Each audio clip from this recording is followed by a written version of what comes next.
Dear students, अस्सलाम वालेकुम। उम्मीद करता हूँ कि आप सब खैरियत से होंगे। ओ लेवल्स अकाउंटिंग में हमारा एक नया चैप्टर जिसका नाम है क्लब्स एंड सोसाइटीज़। इसका एक और नाम भी है जिसे हम कहते हैं नॉन प्रॉफिट ऑर्गेनाइजेशंस। आप इसे किसी भी नाम से कहिए, क्लब्स एंड सोसाइटीज़ कहिए या एनपीओ कहे, यानी नॉन प्रॉफिट ऑर्गेनाइजेशन। एनपीओ यानी नॉन प्रॉफिट ऑर्गेनाइजेशन। तो ये बेसिकली क्या है, किस तरह की ऑर्गेनाइजेशंस होती है, इसके बारे में थोड़ा सा डिस्कस कर लेते हैं पहले हम। अच्छा, इस पर आने से पहले ज़रा थोड़ा सा रिवाइज कर लेते हैं कि अब तक हमने जो बिजनेसेस पढ़े हैं वो कौन कौन से बिजनेसेस हमने पढ़े। एक हमने पढ़ा है सोल ट्रेडर, इसके बाद हमने पढ़ा पार्टनरशिप, उसके बाद हमने पढ़ा लिमिटेड कंपनी। ये तीन तरह की ऑर्गेनाइजेशंस हमने पढ़ी और तीनों जो है वो बिजनेस है। इन तीनों बिजनेस का जो पर्पज़ है यानी मोटिव है वो एक ही है, प्रॉफिट अर्न करना। इनका जो टारगेट है वो है प्रॉफिट अर्न करना। लेकिन अब हम आते हैं एक ऐसी ऑर्गेनाइजेशन की तरफ जिसका मोटिव जो है वो प्रॉफिट अर्न करना नहीं होता। इसकी डेफिनेशन देखते हैं। इसकी डेफिनेशन में लिखा है अ नॉन ट्रेडिंग ऑर्गेनाइजेशन। इसे आप नॉन ट्रेडिंग कहें, नॉन प्रॉफिट कहें, कुछ भी कहें, non trading organisation is an organisation. देखिए, इसमें गौर कीजिएगा, यहाँ पर लफ्ज़ बिजनेस नहीं है, यहाँ पर ऑर्गेनाइजेशन का वर्ड है। Form to provide facilities and services for members. अपने मेंबर्स की सर्विसेज के लिए जो है वो ये काम करते हैं या सोसाइटी की वेलफेयर के लिए ये काम करते हैं। तो इन्हें हम कहते हैं क्लब्स एंड सोसाइटीज़। अच्छा, पाकिस्तान की अगर मैं बात करूँ ना, तो पाकिस्तान में इसे हम नॉन प्रॉफिट ऑर्गेनाइजेशन ही कहते हैं। इन्हें हम क्लब्स या सोसाइटीज़ आमतौर पर कहते नहीं हैं। लेकिन बाहर जो है ना, ये क्लब्स और सोसाइटीज़ होती हैं क्योंकि वहाँ पर उस क्लब के मेंबर्स वगैरह तो और सोसाइटी के जो लोग होते हैं उनकी फलाह और बहबूद के लिए काम होता है। जबकि पाकिस्तान में अगर आप इसे देखेंगे तो ये जो आपको ईदी, सैलानी, Chhipa, government schools, government colleges जो आपको नज़र आते हैं, गवर्नमेंट हॉस्पिटल्स नज़र आते हैं, ये सब जो है वो इसी कैटेगरी के अंदर आ जाते हैं, जिसमें कोई वो नहीं है कि बस पर्टिकुलर सोसाइटी को ही हमें टारगेट करना। नहीं जी, कोई भी शख्स यहाँ पर जो है वो फला ले सकता है। ठीक है, तो इसी तरीके से यहाँ पर बाहर भी जो है वो इस तरह की सोसाइटीज़ होती हैं, क्लब्स होते हैं, जो कि इस पर्पज़ के लिए बनाए जाते हैं कि हम अपने मेंबर्स की जो है वो फलाह और बहबूद के लिए थोड़ा सा काम करेंगे। They are not form with the aim of making a profit. इसका जो टारगेट है, सबसे जो बड़ी डेफिनेशन उसकी यही है कि इनका जो टारगेट है वो प्रॉफिट अर्न करना नहीं होता। इसीलिए इन्हें बिजनेस नहीं कहा जाता है, क्योंकि बिजनेस की डेफिनेशन में जो सबसे बड़ा जो लफ्ज़, जो बहुत इंपॉर्टेंट वर्ड है, वो है प्रॉफिट। तो प्रॉफिट कमाने के लिए अगर आप एक्टिविटी करते हैं तो फिर वो बिजनेस की कैटेगरी में चला जाता है, और अगर प्रॉफिट कमाना आपका टारगेट नहीं है तो फिर वो हम इसे शामिल कर लेते हैं, क्लब्स एंड सोसाइटीज़ कहिए या फिर नॉन प्रॉफिट ऑर्गेनाइजेशन कह दीजिए, जो आपका दिल करे कह दीजिए, दोनों का मतलब एक ही है। बस ये ज़हन में रखना है कि इनका मकसद जो है वो प्रॉफिट अर्न करना नहीं है। हो जाए तो एक अलग बात, लेकिन इनका टारगेट नहीं होता प्रॉफिट कमाना। अच्छा, अगर मैं पाकिस्तान के हिसाब से बात करूँ तो पाकिस्तान में ये जो आपके गवर्नमेंट हॉस्पिटल्स हैं, गवर्नमेंट स्कूल्स हैं, अगर आप गवर्नमेंट कॉलेज से अगर आपने रजिस्ट्रेशन किया, फॉर एग्जांपल ओ लेवल्स के बाद आप अगर किसी गवर्नमेंट कॉलेज में एडमिशन लेते हैं फर्स्ट या सेकेंड ईयर के लिए, तो आप देखेंगे कि वहाँ पर जो है वो फ़ीस नहीं है। ना आपकी रजिस्ट्रेशन फ़ीस है, ना आपकी एग्जामिनेशन फ़ीस है, ना आपकी मंथली फ़ी है, यानी सब कुछ फ्री है। तो वो क्या है, बेसिकली वो एक नॉन प्रॉफिट ऑर्गेनाइजेशन है। ठीक है, इसी तरीके से बहुत सारे और भी इदारे हैं पाकिस्तान में जो कि लोगों की फलाह और बहबूद के लिए काम करते हैं। और बाहर की अगर बात करें तो बाहर जो है वो सोसाइटीज़ हैं, क्लब्स बनाए जाते हैं पर्टिकुलर टारगेट के लिए कि भाई इनको हम जो है वो फैसिलिटीज़ प्रोवाइड करेंगे। तो इस तरह की जो बिज़नेस होते हैं, सॉरी बिज़नेस कहना गलत होगा, इस तरह की जो ऑर्गेनाइजेशंस होती हैं वो क्या कहलाती है, आपकी क्लब्स एंड सोसाइटीज़, यानी जिनका टारगेट प्रॉफिट अर्न करना नहीं होता। ठीक है, ये इसकी डेफिनेशन में बात क्लियर है। अच्छा, अगर हम थोड़ा सा रिवाइज करें तो प्रॉफिट ऑर्गेनाइजेशन को हमने तीन हिस्सों में पढ़ा था। सबसे पहले हमने पढ़ा सोल ट्रेडर की बात की थी हमने। सोल ट्रेडर की जब हमने बात की थी तो उनका टारगेट भी था प्रॉफिट अर्न करना। और सोल ट्रेडर की जब हमने फाइनेंशियल स्टेटमेंट्स की बात की थी तो उसमें दो चीज़ें हमने पढ़ी थी, इनकम स्टेटमेंट और स्टेटमेंट ऑफ फाइनेंशियल पोजीशन। इसके बाद हमने पार्टनरशिप पढ़ा। पार्टनरशिप में भी हमने फाइनेंशियल स्टेटमेंट की बात की थी। पार्टनरशिप का मकसद भी प्रॉफिट अर्न करना होता है। और वहाँ पर जब हमने फाइनेंशियल स्टेटमेंट की बात की थी तो वहाँ पर हमने तीन चीज़ें पढ़ी थी। एक हमने उसमें इनकम स्टेटमेंट पढ़ी थी, फिर उसमें हमने एक पढ़ा था profit and loss appropriation account, and then उसके बाद हमने पढ़ा था स्टेटमेंट ऑफ फाइनेंशियल पोजीशन। इसके बाद हमने कंपनी पढ़ा, यानी लिमिटेड कंपनी। उसका टारगेट भी प्रॉफिट अर्न करना था, और उसमें भी हमने, वैसे तो 4 स्टेटमेंट्स होती है लेकिन हमने 3 स्टेटमेंट्स पढ़ी उसमें। कौन कौन सी पढ़ी थी हमने उसमें? एक तो हमने पढ़ी उसमें इनकम स्टेटमेंट, उसके बाद हमने उसमें पढ़ा था statement of changes in equity, and then हमने उसमें पढ़ा था स्टेटमेंट ऑफ फाइनेंशियल पोजीशन। इसी तरीके से क्लब्स एंड सोसाइटीज, यानी जो एनपीओज हैं आपकी, नॉन प्रॉफिट ऑर्गेनाइजेशंस हैं, इनके अंदर भी फाइनेंशियल स्टेटमेंट्स बनाई जाती हैं। अब इनकी जो फाइनेंशियल स्टेटमेंट्स हैं उसमें क्या क्या चीज़ें बनाई जाती हैं, फिलहाल आज हम मुख्तसर देखेंगे, बाद में हमें तफसील से डिस्कस करेंगे। रिसीट्स एंड पेमेंट्स अकाउंट, ये क्या होता है बाद में डिस्कस करूँगा। फिलहाल इनके नाम याद रखिएगा कि इनकी फाइनेंशियल स्टेटमेंट में एक चीज़ बनाई जाएगी। क्या बनाई जाएगी? Receipts and payment account. इसके बाद इनकी फाइनेंशियल स्टेटमेंट में एक और चीज़ बनाई जाएगी और वो क्या होगी, वो होगी इनकम एंड एक्सपेंडिचर अकाउंट। और एक आखिरी चीज़ इसमें बनाई जाएगी स्टेटमेंट ऑफ फाइनेंशियल पोजीशन, जिसे हम स्टेटमेंट ऑफ अफेयर्स भी कह सकते हैं। ठीक है, पहले शायद इसे स्टेटमेंट ऑफ अफेयर्स कहते थे, अब इसका नाम जो है सब जगह पर क्या हो गया, स्टेटमेंट ऑफ फाइनेंशियल पोजीशन। अगर आप गौर करें तो स्टेटमेंट ऑफ फाइनेंशियल पोजीशन हमने हर ऑर्गेनाइजेशन में बनाई है, चाहे वो प्रॉफिट हो, चाहे वो नॉन प्रॉफिट हो, चाहे वो सोल ट्रेडर हो, चाहे पार्टनरशिप हो, चाहे कंपनी हो, चाहे वो क्लब्स एंड सोसाइटीज हो। तो हर बिजनेस में यानी हर ऑर्गेनाइजेशन में हमने क्या बनाया, स्टेटमेंट ऑफ फाइनेंशियल पोजीशन हमने सब में ही बनाया है। अच्छा, इनकम स्टेटमेंट भी हमने सब में बनाई है, सोल ट्रेडर में भी बनाई, पार्टनरशिप में भी बनाई और कंपनी में बनाई। तो क्या इसमें भी इनकम स्टेटमेंट बनेगी या नहीं बनेगी? तो यहाँ तो सर इनकम स्टेटमेंट का कहीं नाम नज़र नहीं आ रहा। चले सस्पेंस इसको रखते हैं कि क्या इसमें इनकम स्टेटमेंट बनेगी या नहीं बनेगी, इसके बारे में हम बाद में बात करेंगे। अच्छा, अब हम थोड़ा सा आगे चलते हैं कि प्रॉफिट ऑर्गेनाइजेशन और नॉन प्रॉफिट ऑर्गेनाइजेशन के दरमियान कुछ बुनियादी डिफरेंसेस को हम ज़रा क्लियर कर लेते हैं। सबसे बड़ा जो डिफरेंस है वो यही है कि प्रॉफिट ऑर्गेनाइजेशन का जो मकसद है वो क्या है, वो है प्रॉफिट अर्न करना, मेकिंग प्रॉफिट। इनका जो टारगेट है वो क्या है, इनका टारगेट है प्रॉफिट कमाना। ठीक है, प्रॉफिट ऑर्गेनाइजेशन में आप ड्राइंग कर सकते हैं। प्रॉफिट ऑर्गेनाइजेशन, अच्छा प्रॉफिट ऑर्गेनाइजेशन से मुराद यहाँ पर मैं बात कर रहा हूँ किसकी, सिर्फ सोल ट्रेडर की और पार्टनरशिप की, क्योंकि कंपनी में भी ड्राइंग आप नहीं कर सकते।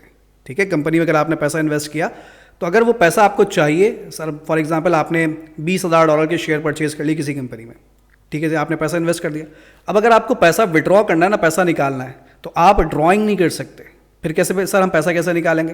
तो फिर आप ये कीजिए कि आपके पास जो शेयर्स मौजूद हैं वो शेयर्स आप स्टॉक एक्सचेंज में जाकर किसी को बेच दीजिए, आपको पैसा मिल जाएगा। बस यही आपकी ड्राइंग है उसमें, यानी उसमें कंपनी के अंदर ड्राइंग का वर्ड मेंशन नहीं हो सकता, क्योंकि आप वहाँ पर कंपनी के अंदर जाकर पैसा नहीं निकाल सकते। ठीक है, इसी तरीके से नॉन प्रॉफिट ऑर्गेनाइजेशन की अगर हम बात करेंगे तो इसमें भी देखेंगे ड्राइंग है या नहीं है। तो फिलहाल मैं प्रॉफिट ऑर्गेनाइजेशन की बात कर रहा हूँ, और यहाँ प्रॉफिट ऑर्गेनाइजेशन से मैंने कहा दो लफ्ज़ मैंने यहाँ पर कहे, एक तो सोल ट्रेडर की बात कर रहा हूँ और एक मैं बात कर रहा हूँ पार्टनरशिप की। इन दोनों बिजनेसेस में ड्राइंग अलाउ है, आप ड्राइंग कर सकते हैं, यानी कारोबार से पैसा निकाल सकते हैं अपने ज़ाती इस्तेमाल के लिए। अच्छा, इसके अलावा प्रॉफिट ऑर्गेनाइजेशन में चाहे सोल ट्रेडर हो, चाहे पार्टनरशिप हो, चाहे कंपनी हो, अगर इनमें प्रॉफिट हो जाता है, मुनाफा हो जाता है आपको, तो उस मुनाफे को हम क्या नाम देते हैं, प्रॉफिट फॉर द ईयर का हम नाम देते हैं, या प्रॉफिट का नाम देते थे। ठीक है, और अगर नुकसान हो जाए तो उसे हम लॉस का नाम देते हैं, लॉस फॉर द ईयर का नाम देते हैं। ये तो बहुत आसान सी बात होगी। प्रॉफिट ऑर्गेनाइजेशन में ओनर चाहे सोल ट्रेडर हो चाहे पार्टनर हो, जो भी ओनर कारोबार में पैसा इन्वेस्ट करता है, मालिक की इन्वेस्टमेंट को हम कहते थे कैपिटल। सोल ट्रेडर में भी कैपिटल कहा गया, पार्टनरशिप में भी उसे कैपिटल ही कहा गया, और कंपनी में भी उसे शेयर कैपिटल ही कहा गया। ऑर्डिनरी शेयर कैपिटल कहा गया या प्रेफरेंस शेयर कैपिटल कहा गया, लेकिन कैपिटल ही कहा गया। यानी जो भी पैसा मालिक कारोबार में इन्वेस्ट कर रहा है, मालिक की इन्वेस्टमेंट को क्या कहा गया, कैपिटल कहा गया। ठीक है, अच्छा जी, इसके अलावा प्रॉफिट ऑर्गेनाइजेशन में हम पैसों का हिसाब मेंटेन करने के लिए एक बुक बनाते हैं जिसका नाम था कैश बुक। उम्मीद है आपको याद होगी कि कैश बुक क्या होती थी, कि जो भी आपकी कैश से रिलेटेड ट्रांजैक्शंस होती थी वो तमाम ट्रांजैक्शंस हम कहाँ रिकॉर्ड कर देते थे, कैश बुक में रिकॉर्ड करते कि कितना पैसा आया, कितना पैसा गया, और मंथ के एंड में या ईयर के एंड में, मंथ के एंड में, ईयर के एंड पे तो नहीं बनती, मंथ के एंड पे हमारे पास कितना कैश मौजूद है। तो कैश बुक में आप क्या मेंटेन करते थे, पैसों का हिसाब करते थे। चाहे सोल ट्रेडर हो वो भी कैश बुक बना सकता है, चाहे पार्टनरशिप हो वहाँ पर भी कैश बुक बनाई जा सकती है, और कंपनी में भी कैश बुक बनाई जा सकती है। ठीक है, तो इसमें कोई रिस्ट्रिक्शन नहीं कि भाई इसी ऑर्गेनाइजेशन में बनेगी और इस ऑर्गेनाइजेशन में कैश बुक नहीं बनेगी, नो, ऐसा कोई रूल नहीं है।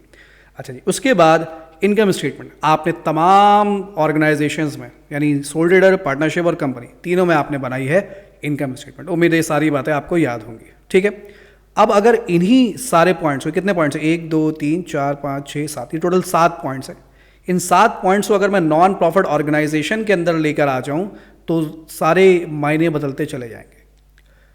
प्रॉफिट ऑर्गेनाइजेशन का जो टारगेट है वो प्रॉफिट अर्न करना है, जबकि नॉन प्रॉफिट ऑर्गेनाइजेशन का टारगेट जो है वो प्रॉफिट अर्न करना नहीं है, बल्कि इनका टारगेट क्या है, वेलफेयर ऑफ सोसाइटी। जिस सोसाइटी में आप मौजूद है, जिसके लिए काम कर रहे हैं, उनकी फलाह और बहबूद के लिए काम करना इनका बुनियादी मकसद होता है। अच्छा, ऐसा नहीं है, इसका मकसद ये नहीं है कि ये आपसे पैसे नहीं लेते, लेते हैं, बिल्कुल लेते हैं। कुछ ऑर्गेनाइजेशन है जो शायद बिल्कुल पैसा ना लें, कुछ ऑर्गेनाइजेशन हो सकती हैं ऐसा कहे कि पैसे दे दीजिए लेकिन बहुत मिनिमम चार्जेस दे दीजिए। ठीक है, और कुछ ऑर्गेनाइजेशन जो वो आपकी फलाह और बहबूद के लिए काम करे बिल्कुल फ्री में। तो डिपेंड करता है कि किस तरह की ऑर्गेनाइजेशन है। ठीक है, अब इन्हें ऑर्गेनाइजेशंस में कौन कौन सी ऑर्गेनाइजेशंस हो सकती हैं। अच्छा, मैं पाकिस्तान के हवाले से बात करूँ, क्योंकि मैं उर्दू में बात कर रहा हूँ या हिंदी में बात कर रहा हूँ, तो इन्हीं ऑर्गेनाइजेशन को लेते हुए बात करूँ ताकि आपको समझ में आ जाए। जैसे मिसाल के तौर पर मैंने आपको गवर्नमेंट स्कूल्स, गवर्नमेंट कॉलेजेस की एग्जाम्पल दी। इसी तरीके से स्पोर्ट्स क्लब होते हैं जो आपको क्रिकेट सिखाते हैं, हॉकी सिखाते हैं, ये आपके स्पोर्ट्स क्लब हो गए। ये भी क्या है, आपकी नॉन प्रॉफिट ऑर्गेनाइजेशन की कैटेगरी में आ जाता है। इसी तरीके से कुछ एजुकेशनल इंस्टीट्यूट्स हो सकते हैं, तालीमी इदारे हो सकते हैं, जैसे पाकिस्तान में एक बहुत बड़ा तालीमी इदारा है TCF, द सिटीज़न फाउंडेशन, अगर आपने नाम सुना हो। द सिटीज़न फाउंडेशन एक बहुत बड़ा स्कूल है, बहुत बड़े नेटवर्क पे फैला हुआ है। तो ये भी क्या है, नॉन प्रॉफिट ऑर्गेनाइजेशन है। ये भी स्टूडेंट से जो फीस नहीं लेते, या शायद बहुत मिनिमम लेते, पहले तो नहीं लेते, अभी का नहीं पता मुझे लेते हैं या नहीं लेते। तो फ्री ऑफ कॉस्ट स्टूडेंट्स को जो है तालीम दी जा रही है यहाँ पर।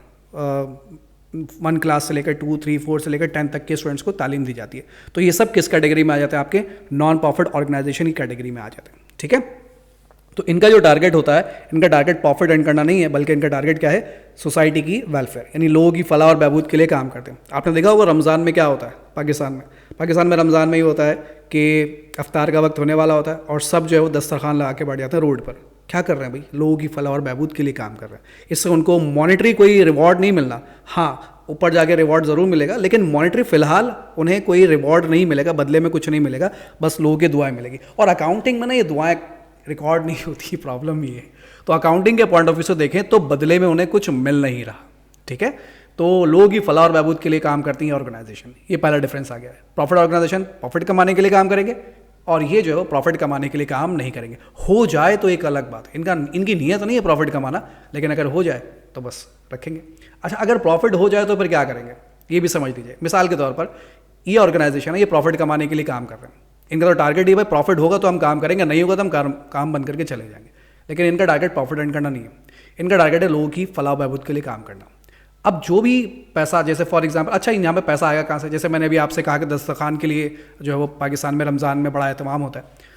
तो अब दस्तरखान के लिए पैसा कहाँ से आएगा, ये जो रमज़ान में खिलाते हैं इनके लिए पैसा कहाँ से आएगा, कोई ना कोई देता होगा, या आपके पास होगा या फिर कोई देता होगा, या फिर आप अपने फ्रेंड सर्कल में या रिलेटिव वगैरह में कहीं पे आप अनाउंस करते होंगे भाई हम ये काम कर रहे हैं, आप में से जो लोग मदद करना चाहें बराए मेहरबानी कंट्रीब्यूट कीजिए। अब लोगों ने कंट्रीब्यूट करना शुरू किया, आपने फेसबुक पे व्हाट्सएप पे अपने स्टेटस लगाया, लोगों ने देखा, बहुत सारा पैसा कंट्रीब्यूट किया, बहुत सारा पैसा आपके पास जमा हो गया। अब बहुत सारा पैसा जब आपके पास जमा हो गया, आपने पूरे रमज़ान में वो खर्च किया खुलूस दिल के साथ, अपनी ज़ात पे नहीं, लोगों की मदद के लिए खर्च किया। फॉर एग्जाम्पल, आपके पास जमा हुआ पूरे रमज़ान में 6 लाख रुपये, और आपने उसमें से खर्च किया पूरे खुलूस के साथ 5 लाख रुपए खर्च हो गए। कितने बच गए भाई, आपके पास 1 लाख बच गए। नियत तो नहीं थी ना आपकी बचाने की, आपकी नियत तो ये थी कि भाई मैं पूरे तरीके से खर्च करूं, लेकिन फिर भी पूरे तरीके से खर्च करने के बावजूद आपके पास जो 5 लाख खर्च हुए, तो 1 लाख आपके पास बच गया। अब वो जो 1 लाख बचे ना, वो 1 लाख लेकर आप घर नहीं जा सकते, ड्राइंग नहीं कर सकते। क्यों नहीं कर सकते? वजह यह है कि वो जो पैसा है, 2 रीज़न है। पहला रीज़न तो ये है कि वो पैसा आपका नहीं है, वो पैसा आपने लोगों से इसी पर्पज़ के लिए लिया था कि पैसा मैं लोगों की फलाह के लिए इस्तेमाल करूँ, तो लोगों ने आपको पैसा दिया, पैसा लोगों का है। दूसरी बात यह है कि आप अगर वो पैसा घर ले जाते हैं तो इसका मतलब आपका जो मकसद था वो मकसद ही ख़त्म हो गया। आप वो पैसा घर लेकर जा रहे हैं, इसका मतलब आपके लिए वो क्या बन गया, प्रॉफिट बन गया। तब वो आप अगर घर ले जाएंगे तो वो पैसा आपकी ऑर्गेनाइजेशन में यूज़ नहीं होगा। तो वो जो पैसा बचा है आपके लिए, आपका टारगेट यही होना चाहिए कि उस पैसे को मैं दोबारा री इन्वेस्ट करूँ अपनी इसी ऑर्गेनाइजेशन को ग्रो करने के लिए। यानी जो भी काम रह गया, हो सकता है कि आप इसके बाद कुछ और नया प्लान करते चले हैं, तो उसी पैसे को दोबारा आप अपनी ऑर्गेनाइजेशन के लिए इस्तेमाल करेंगे, घर लेकर नहीं जा सकते। ये जहन में रखना है हमें, ठीक है। यानी ड्राइंग नॉट अलाउड, आपको इस ऑर्गेनाइजेशन में ड्राइंग करना अलाउ नहीं है, ड्राइंग कर नहीं लेके जा सकते। जो भी कुछ बच जाए अगर री इन्वेस्ट कीजिए अपनी ऑर्गेनाइजेशन के अंदर, और उसे दोबारा से इस ऑर्गेनाइजेशन की फलाह और बहबूद के लिए दोबारा से उसे इस्तेमाल करते चले जाइए, ठीक है। अच्छा, प्रॉफिट ऑर्गेनाइजेशन, 2 डिफरेंस मैंने आपको समझा दिए। प्रॉफिट ऑर्गेनाइजेशन में अगर मुनाफा हो जाए तो उसे हम प्रॉफिट करते हैं, लेकिन अगर नॉन प्रॉफिट ऑर्गेनाइजेशन में मुनाफा हो जाए तो उसे हम प्रॉफिट के बजाय उसे नाम देते हैं हम सरप्लस का नाम देते हैं। मकसद देखिए, प्रॉफिट यहाँ पर भी है, प्रॉफिट यहाँ पर भी है, सिर्फ ऑर्गेनाइजेशन चेंज होने की वजह से प्रॉफिट में उसे हम कहते हैं प्रॉफिट, और नॉन प्रॉफिट में हम उसे नाम देते हैं क्या, सरप्लस का नाम देते हैं। इसी तरीके से प्रॉफिट ऑर्गेनाइजेशन में अगर नुकसान हो जाए तो उसे हम लॉस कह देते हैं, लेकिन अगर नॉन प्रॉफिट ऑर्गेनाइजेशन में नुकसान हो जाए तो उसे हम डेफिसिट का नाम दे देते हैं, ठीक है। इसी तरीके से प्रॉफिट ऑर्गेनाइजेशन में ओनर जो भी पैसा कारोबार में इन्वेस्ट करता है उसे हम कहते थे कैपिटल। यहाँ पर कैपिटल के बजाय हम उसे नाम देते हैं एक्यूमुलेटेड फंड का। Why accumulated fund? एक्यूमुलेट कहते हैं जमा करने को। यहाँ पर जो भी पैसा होता है वो लोगों का जमाशुदा पैसा होता है, इसीलिए हम इसे नाम क्या देते हैं, एक्यूमुलेटेड फंड का हम इसे नाम देते हैं नॉन प्रॉफिट ऑर्गेनाइजेशन में, ठीक है। अच्छा भाई, इसके बाद प्रॉफिट ऑर्गेनाइजेशन में पैसों का हिसाब मेंटेन करने के लिए हम बनाते थे कैश बुक। यहाँ पर पैसों का हिसाब मेंटेन करने के लिए हम बनाएंगे रिसिट्स एंड पेमेंट अकाउंट। अगर आप कैश बुक को देखें ना, तो कैश बुक की 2 साइड्स हमने पढ़ी थी, अगर आपको याद हो तो। चाहे सिंगल कॉलम कैश बुक पड़ी हो, चाहे डबल कॉलम कैश बुक पड़ी हो, या चाहे हमने 3 कॉलम कैश बुक पड़ी हो, दोनों ही सूरतों में कैश बुक की 2 साइड्स थी, एक लेफ्ट साइड थी और एक राइट साइड थी। लेफ्ट साइड जब मैंने समझाई थी तो मैंने 2 लफ्ज़ इस्तेमाल किए थे। मैंने कहा था कि लेफ्ट साइड को आप डेबिट भी कह सकते हैं और लेफ्ट साइड को आप रिसिट भी कह सकते हैं, और राइट साइड को आप क्रेडिट भी कह सकते हैं और राइट साइड को आप पेमेंट भी कह सकते हैं। तो बस वही 2 नाम यहाँ पर भी मौजूद है। कैश बुक में ये 2 साइड्स होती हैं, रिसिट साइड और पेमेंट साइड। उसी कैश बुक को नॉन प्रॉफिट ऑर्गेनाइजेशन में क्या नाम दिया गया है? रिसिट एंड पेमेंट अकाउंट का नाम दिया गया। मतलब वही है कि इसमें भी आप पैसों का हिसाब मेंटेन करते थे, यहाँ पर भी आप पैसों का हिसाब मेंटेन करेंगे, यानी कितना पैसा आया, कितना पैसा गया और कितना पैसा बचा है। बस इसका नाम बदल के क्या रखा हुआ है? रिसिट एंड पेमेंट अकाउंट इसका नाम रखा हुआ है। अच्छा भाई, प्रॉफिट ऑर्गेनाइजेशन में प्रॉफिट या लॉस मालूम करने के लिए आप बनाते थे इनकम स्टेटमेंट, जबकि नॉन प्रॉफिट ऑर्गेनाइजेशन में प्रॉफिट या लॉस मालूम करने के लिए हम बनाएंगे इनकम एंड एक्सपेंडिचर अकाउंट। अब ये क्या होता है, ये दोनों चीज़ें क्या हैं, रिसिट एंड पेमेंट अकाउंट क्या है, इनकम एंड एक्सपेंडिचर अकाउंट क्या है, तफसील से हम इसको डिस्कस करेंगे, परेशान होने की कोई ज़रूरत नहीं। तो फिलहाल अभी प्रॉफिट और नॉन प्रॉफिट ऑर्गेनाइजेशन के दरमियान कुछ बुनियादी डिफरेंसेस को याद रखिए और कुछ टर्मिनोलॉजीज़ को याद रखिए कि प्रॉफिट ऑर्गेनाइजेशन में क्या टर्म्स यूज़ होती हैं और नॉन प्रॉफिट ऑर्गेनाइजेशन में क्या टर्म्स यूज़ होती हैं। ठीक, अच्छा जी। अब सवाल ये पैदा होता है कि प्रॉफिट ऑर्गेनाइजेशन में तो हमें पता है कि पैसा कहाँ से आएगा, लेकिन नॉन प्रॉफिट ऑर्गेनाइजेशन में पैसा कहाँ से आएगा? सवाल ये पैदा होता है कि नॉन प्रॉफिट ऑर्गेनाइजेशन में हमारे पास पैसा कहाँ से आएगा? प्रॉफिट ऑर्गेनाइजेशन में तो सर हम माल बेच के पैसा कमा सकते हैं और अगर माल नहीं बेचते तो सर्विस बेच के पैसा कमा सकते हैं। कहीं ना कहीं से पैसा आ ही जाता है, कोई ना कोई टारगेट होता है ना। बिजनेस स्टार्ट करने से पहले आप सोचते हैं कि भाई बिजनेस किस चीज़ से कर रहा हूँ, कोई ना कोई सोर्स ऑफ इनकम होगी। लेकिन नॉन प्रॉफिट ऑर्गेनाइजेशन में पैसा कहाँ से आएगा, ये सोचना एक बड़ा सवाल है। तो भाई नॉन प्रॉफिट ऑर्गेनाइजेशन में पैसा आने के मुख्तलिफ सोर्सेज आपके पास मौजूद हैं, जिसमें सबसे बड़ा जो सोर्स है, और आपके सवाल में ये लफ्ज़ लाजमी आएगा, सब्सक्रिप्शन का। ये यहाँ पर भी है, ये यहाँ पर भी है, सब्सक्रिप्शन। ये सब्सक्रिप्शन क्या है इसको थोड़ी देर के लिए साइड पे करता हूँ, जब यहाँ पर आऊँगा तो समझा दूंगा सब्सक्रिप्शन क्या चीज़ होती है। ठीक है, तो सब्सक्रिप्शन जो है वो नॉन प्रॉफिट ऑर्गेनाइजेशन की एक बहुत बड़ी सोर्स ऑफ इनकम है। ज़रूरी नहीं कि यही एक इनकम हो, इसके अलावा भी मज़ीद इनकम हो सकती है, लेकिन ये एक सबसे बड़ी इनकम आप कह लीजिए कि नॉन प्रॉफिट ऑर्गेनाइजेशन की एक सबसे बड़ी इनकम यही है। अगर आप इनकम स्टेटमेंट याद करें तो आपकी इनकम स्टेटमेंट जब स्टार्ट हुई तो इनकम स्टेटमेंट का सबसे पहला वर्ड क्या होता है? रेवेन्यू। हर इनकम स्टेटमेंट में आपने सबसे पहले लिखा रेवेन्यू, यानी कोई ना कोई सोर्स ऑफ इनकम थी। इसी तरीके से नॉन प्रॉफिट ऑर्गेनाइजेशन की भी जो सोर्स ऑफ इनकम है वो क्या है? वो है सब्सक्रिप्शन। क्या चीज़ होती है अभी बात करेंगे इसके बारे में। अच्छा भाई, ज़रा उसके बाद चलते हैं फर्दर। सोर्स ऑफ इनकम क्या है, यानी कि नॉन प्रॉफिट ऑर्गेनाइजेशन में और पैसा कहाँ से आता है? डोनेशन से आता है या फिर लेगेसीज से आता है। ये डोनेशन क्या होता है? डोनेशन आपको पता है कि लोग जो है वो आपकी ऑर्गेनाइजेशन में पैसा डोनेट करते हैं। ठीक है, याद है कि भाई ये ज़कात, खैरात, सदकात वगैरह डोनेट करने के लिए आ जाते हैं। तो जो भी लोग डोनेशन दे रहे हैं वो सब क्या कहलाता है? आपका डोनेशन कहलाता है। अच्छा, डोनेशन में भी 2 तरह के डोनेशन होते हैं। ये खैराल आगे जिक्र आएगा तो डिस्कस करेंगे, लेकिन फिलहाल इसको जहन में वर्बली याद कर लीजिए। 2 तरह के डोनेशन हैं। एक तो होता है आपका जनरल डोनेशन और एक कहलाता है आपका स्पेसिफिक डोनेशन। जनरल डोनेशन का मतलब है किसी ने आके आपको डोनेशन दी कि भाई डोनेशन रख लो, पैसा देके चला गया, उसने बताया नहीं भाई किस काम के लिए दिया है, वो आपको डोनेशन देकर चला गया। तो वो जो डोनेशन आपको देकर गया वो क्या कहलाएगा? आपका जनरल डोनेशन। ठीक है, वो आपकी क्या है? इनकम बन गई, आपके सोर्स ऑफ इनकम है। लेकिन एक आदमी आया, वो कहकर जाता है कि भाई ये मैं आपको देकर जा रहा हूँ 40,000, मस्जिद में आया और मस्जिद में आकर कहा कि यार पंखे सही नहीं चल रहे, ये 40,000 मैं दे रहा हूँ आपको, ये पंखे रिपेयर करवा लीजिए, सारे पंखे जो है चेंज करवा लीजिए। अब उसने जो पैसा दिया आपको वो उसने किसी पर्पस के लिए दिया है, स्पेसिफिक डोनेशन। ये क्या कहलाएगा? Specific donation. अब उस डोनेशन को आप कहीं और यूज़ नहीं कर सकते, जिस पर्पस के लिए उसने दिया है ना, उसूलन आपको वो डोनेशन जो है वो वहीं पर यूज़ करना चाहिए। तो वो क्या कहलाएगा? आपका स्पेसिफिक डोनेशन कहलाएगा। तो जनरल डोनेशन क्या हो गया आपका? जो डोनेशन लोगों ने दे दिया, कोई रीज़न नहीं बताया किस काम के लिए दिया, बस देकर चले गए, आप उसे जैसे चाहे इस्तेमाल कीजिए। मतलब जैसा ऐसे मुराद ऐसा नहीं कि घर पे जाके इस्तेमाल कीजिए, अपनी ऑर्गेनाइजेशन के लिए जहाँ चाहे उसे इस्तेमाल कर सकते हैं। वो कहलाएगा आपका जनरल डोनेशन। और स्पेसिफिक डोनेशन, जब डोनेशन के आगे स्पेसिफाई कर दिया जाए, देने वाला ये बताए कि मैंने किस काम के लिए आपको डोनेशन दिया है, तो फिर आपको उसी पर्पस के लिए वो इस्तेमाल करना पड़ेगा। इसी तरीके से होती है लेगेसीज। लेगेसीज से मुराद ये है कि कोई जो है वो अपनी जाने वाला शख्स जो है आपको कोई चीज़ देकर चाहता है कि भाई मेरे बाद जो है वो ये चीज़ आप अपने ऑर्गेनाइजेशन में ले जाइएगा, यानी गिफ्ट के तौर पर कोई शख्स आपको कुछ देकर चला जाता है, तो उसे हम कहते हैं लेगेसीज। ठीक है, तो ये भी आपकी क्या बन जाती है? सोर्स ऑफ इनकम बन जाती है। इसके बाद एंट्री फ़ी, मेंबरशिप फ़ी, मुख्तलिफ़ किस्म के इदारे हैं जो मुख्तलिफ़ किस्म की फ़ीसेस लेते हैं। जैसे अगर स्पोर्ट्स क्लब है तो भी आप अपने मेंबर से जो फ़ी लेते हैं, इसी तरीके से अगर आपकी जो है वो कोई एजुकेशनल इंस्टीट्यूट है तो भी आप अपने मेंबर से जो फ़ी ले सकते हैं। तो अगर आप किसी किस्म की भी फ़ी लेते हैं अपने मेंबर्स वगैरह से तो वो भी आपकी क्या बन जाती है, सोर्स ऑफ इनकम बन जाती है। ठीक है। इसके बाद अगर आपने कहीं पैसा डिपॉजिट किया हुआ है, ठीक है, और पैसा डिपॉजिट करने से अगर आपको उस पर इंटरेस्ट रिसीव हो रहा है, अगर इंटरेस्ट मिल रहा है तो इंटरेस्ट क्योंकि आपको मिल रहा है तो इंटरेस्ट अगर मिलता है तो वो भी आपके लिए क्या है, सोर्स ऑफ इनकम है। अब ज़रा मैं इसको थोड़ा सा यहाँ पे समझाता चलूँ।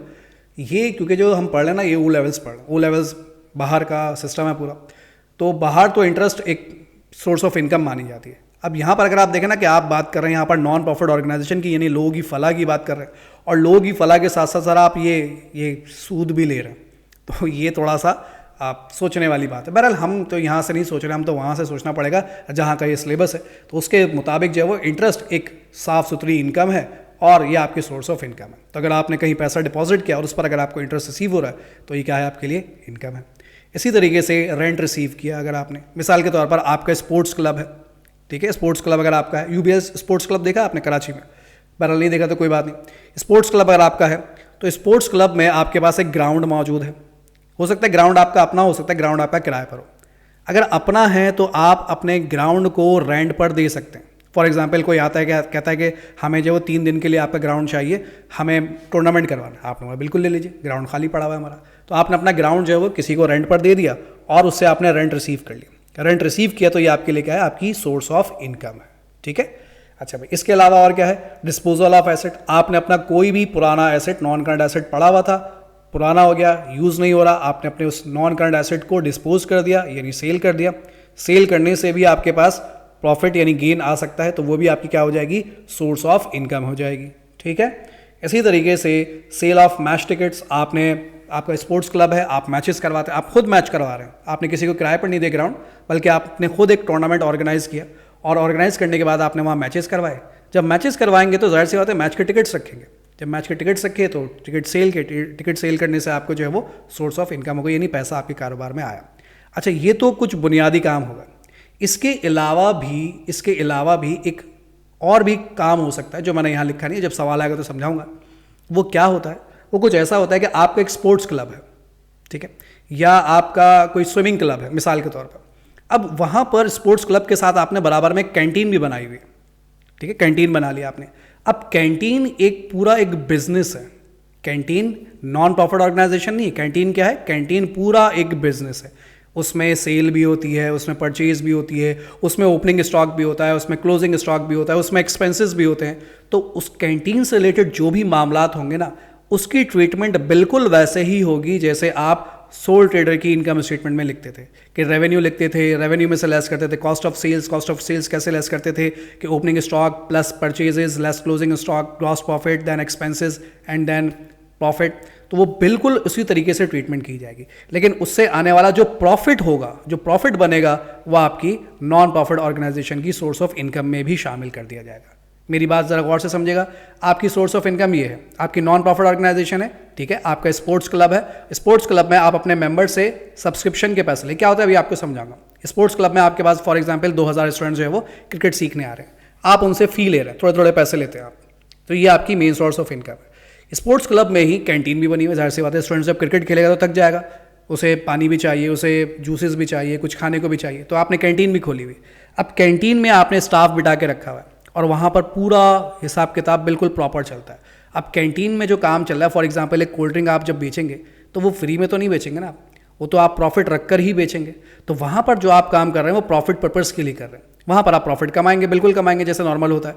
तो वहाँ पर आप प्रॉफिट कमा कर दुकान चला रहे हैं, दुकान से आने वाला जो भी प्रॉफिट होगा, जैसे इनकम स्टेटमेंट बनाते हैं आपने, दुकान की अलग से इनकम स्टेटमेंट बनाई, उस दुकान से आपको जो भी प्रॉफिट होगा वो प्रॉफिट भी आपकी इस नॉन प्रॉफिट ऑर्गेनाइजेशन के प्रॉफिट के अंदर शामिल हो जाए। कैसे होगा वो आपको बाद में समझाऊंगा, ठीक है। तो एक तो आपकी नॉन प्रॉफिट ऑर्गेनाइजेशन की अपनी सोर्स ऑफ इनकम है, प्लस इसके अलावा अगर नॉन प्रॉफिट ऑर्गेनाइजेशन के साथ कोई शॉप भी आपकी है, किसी भी किस्म की शॉप हो सकती है, तो शॉप भी अगर आप, जैसे मिसाल के तौर पर आपका क्रिकेट क्लब है, तो आपने एक शॉप बनाई है जिसमें आप क्रिकेट खेलने वालों के लिए जो इक्विपमेंट्स हैं वो रेंट पे प्रोवाइड करते हैं। अगर आप इक्विपमेंट लेकर नहीं आए तो रेंट पे हमसे ले लीजिए, वो आपने शॉप बना ली है, तो वो भी आपकी क्या है, सोर्स ऑफ इनकम है, लेकिन वो अलग से सोर्स ऑफ, यानी शॉप की सोर्स ऑफ इनकम है, तो वो भी यहाँ पर जो वो शामिल की जाएगी। कैसे की जाएगी वो बाद में समझाऊंगा। अब सवाल ये पता है कि सब्सक्रिप्शन क्या चीज़ होती है। आइए सब्सक्रिप्शन के बारे में बात करते हैं। Subscriptions are the amount members of an organization pay usually annually to use the facilities provided by the club और सोसाइटी। जब आप किसी ऑर्गेनाइजेशन के मेंबर बनते हैं, स्पोर्ट्स क्लब के मेंबर बनते हैं, स्विमिंग क्लब के मेंबर बनते हैं, कहीं के भी जब आप मेंबर बनेंगे तो आपको हर महीने या एनुअली, यूजुअली एनुअली कह रहे हैं वो, ठीक है, ज़रूरी नहीं है कि एनुअली हो सकता है मंथली बेसिस पर भी हो, जैसे भी उनको मुनासिब लगे। तो आप जो है वो उस क्लब को यूजुअली एनुअली जो है वो एक अमाउंट पे कर देते हैं। भाई ये एनुअली हमने आपको जो है वो $30 पे कर दिया, ये $10, जो भी एक अमाउंट था वो आपने यूजुअली एक अमाउंट पे कर दिया। अब ये अमाउंट जो है वो आप हर साल पे करते हैं, किस लिए? मेंबर बने रहने के लिए। किस लिए? क्योंकि वो आपको सर्विसेज प्रोवाइड कर रहे हैं कि भाई आपने जो $10 हमें एनुअली पे किए, अब आप यहाँ पर आइए, स्विमिंग सीखिए, जो भी जिस किस्म का भी क्लब है, अगर स्विमिंग क्लब है तो स्विमिंग सीखिए, स्पोर्ट्स क्लब है तो स्पोर्ट्स सीखिए, करते रहिए जब तक आपका दिल करे। और आप हर महीने अगर मंथली है तो मंथली, और अगर एनुअली है तो एनुअली आप उन्हें जो सब्सक्रिप्शन का अमाउंट पे करते रहेंगे। तो ये इन ऑर्गेनाइजेशन की बड़ी सोर्स ऑफ इनकम है। अब जब आपने कोई क्लब बनाया तो कोई ना कोई फैसिलिटी प्रोवाइड करेंगे ना, जैसे यहाँ पे कराची में है अरीना क्लब, देखा आपने, है ना। तो अरीना क्या है? ये भी एक क्लब है, ये भी अपने मेंबर्स के लिए काम कर रहे हैं, ये भी आपसे क्या कहते हैं, सब्सक्रिप्शन के पैसे लेते हैं, ठीक है। तो जो भी उस क्लब के मेंबर्स हैं वो सब्सक्रिप्शन के पैसे उन्हें देते रहते हैं, और वहाँ जाकर जो बॉलिंग करें, जो भी उनका दिल करे, स्विमिंग करें, जो करना है करें, वो उनकी सर्विसेज को यूज़ कर रहे हैं, अवेल कर रहे हैं। तो सर्विसेज को अवेल करने के अगेंस्ट ये ऑर्गेनाइजेशन जो अपने मेंबर से पैसे लेते हैं उसे क्या कहा जाता है? सब्सक्रिप्शन कहा जाता है। और ये इन ऑर्गेनाइजेशन की सबसे बड़ी सोर्स ऑफ इनकम है, यानी मेजर सोर्स ऑफ इनकम आप इसे कह सकते हैं। आपको हर सवाल में ये चीज़ मिलेगी, ठीक है जी। तो नॉन प्रॉफिट ऑर्गेनाइजेशन के हवाले से कुछ बुनियादी बातें हमने डिस्कस की, कुछ बेसिक कॉन्सेप्ट्स को हमने समझा, और उम्मीद करता हूं कि आपको नॉन प्रॉफिट ऑर्गेनाइजेशन जो है वो समझ में आ गया होगा, यानी कि क्लब्स एंड सोसाइटीज़ जो है वो समझ में आ गया होगा। फिलहाल आज के लिए हम इसे इतना ही रखेंगे और इंशाल्लाह इसे हम कंटिन्यू करेंगे अगली क्लास में। टेक केयर, अल्लाह हाफिज़।